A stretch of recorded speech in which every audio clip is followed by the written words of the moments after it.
Welcome to the HR Empowerment Podcast, where we will uncover strategies and new insights from HR professionals who discuss up-to-date regulations, best practices, and the most pressing topics like diversity and equity, leadership, dealing with difficult situations, and much more that affect your bottom line and business. Thanks for joining us. Hey everybody, Wendy Sellers here, the HR lady. Thanks for coming back. Welcome to our show today. We have an exciting show. We are going to be talking about using people analytics to help your business soar to great heights. Welcome back to JC up in Buffalo. How you doing, JC? Wendy, I'm doing fantastic. This is a topic that's near and dear to me. I know that there's some people out there that aren't big fans of big data, but at the end of the day, these are the discussions that drive the business and the world of HR, in my opinion. Back to you. I agree. I 100% agree. And, you know, for small businesses, it's hard to get the data. You don't even usually have the staff, never mind the data. So we have brought in an expert today who is the Vice President of Client Services at Zeroed In, Keith Good. Hi, Keith. Hi, it's great to be here. Thanks for having me. Yeah, thank you. We are so excited. Again, JC and I are spot on, big supporters of analytics. And I want to make sure that we're talking about small businesses as well as large businesses. So, you know, first of all, you know, just tell us about a little bit about yourself. How the heck did you end up falling in love with people analytics and things like that? Definitely. So my background's in information management systems, and for over 20 years, I've really been specializing in the HR space, primarily working on reporting and analytics.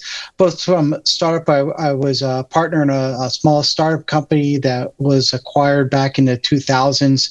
That was a learning management system, and then went to other benefit systems, and they got larger and acquired. And, all through that process, working with different HR systems, it's clear that, the information and data is siloed in all these different systems, whether it's core HR, whether it's benefits, learning management, performance management, talent management, and getting that together in one place is really the challenge. My colleague and I often say these systems are data rich but information poor, and to get that information you need to really be able to combine that together and look at people across the whole spectrum, all those HR silos. Yeah, it's important, right? I mean, so many companies, and no judgment, but so many companies are just winging it and going by the seat of their pants, right? Yeah, it's a challenge. It's definitely a challenge. And, to be able to correlate that really important information to business drivers is a key element. Being able to look at your HR data and bump that up against, business aspects is really it's going to make a difference in the organization. Companies that effectively leverage HR data are 58% more likely to exceed their revenue targets, with analytics-driven decisions leading to a 30% improvement in employee retention and a 21% increase in productivity. Wendy, back to you. Wow, that's actually pretty amazing statistics there. That alone would make me want to say, all right, I'm listening, Wendy. I need to figure out where to start. So, Keith, where do companies start, regardless of their size? Where should a leader begin to start using, and how should they start using? Well, we'll get into more of the how in session 2 here, but where do they start with people and HR data?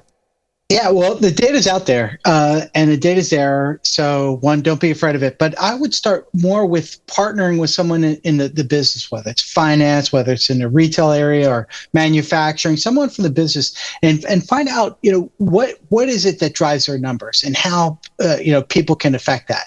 Then, so a lot of people would say, oh, start with the data. No, I would say start with the business outcome.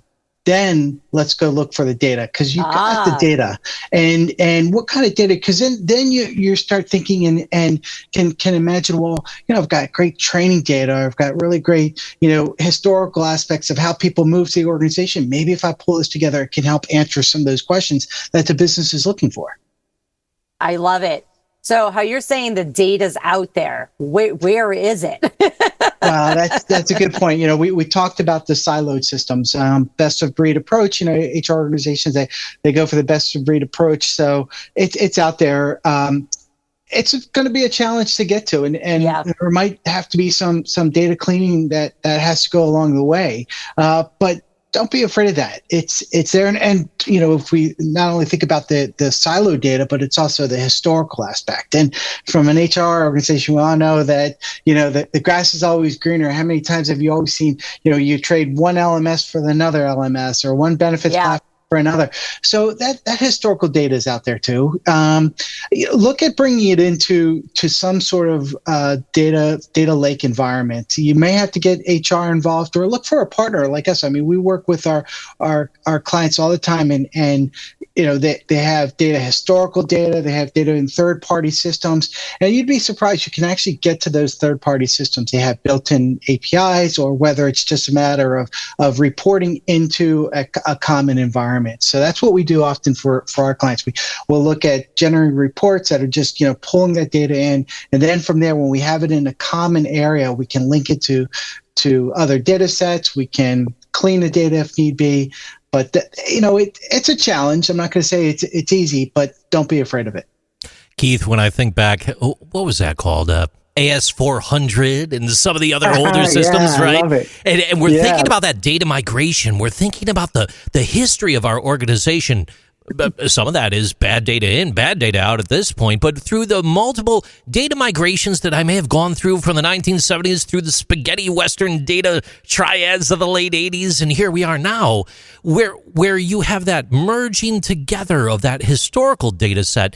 Do you see a lot of issues with older data migrations? You mentioned data cleaning. Could you just touch on that real quick for me in regards to the importance of that historical data and making it relevant again, maybe?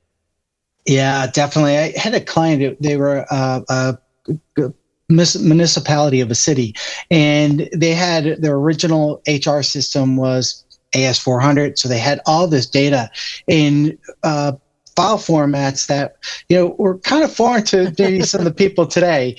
They're what's called fixed length variable record lengths, and that's very common for the old, AS400s and COBOL programmers. But we were able to get that data, normalize it, update it into a relational database, then merge it with their current HR system, which happened to be UltiPro. So what we could then do is, now that we had the historical data and the current data married up, we could look at doing model generations for, say, take, for example, flight risk. So we can look at that historical data, that's their people, and look at things that may glean light on, why do people change and leave the organization? What aspects of it? And with some of the new AI data models or statistical models out there, it really gives you a great chance to come up with a prediction, so that we can look at the historic elements that's relatable to that organization. You're not looking at, someone else's data. You're looking at your data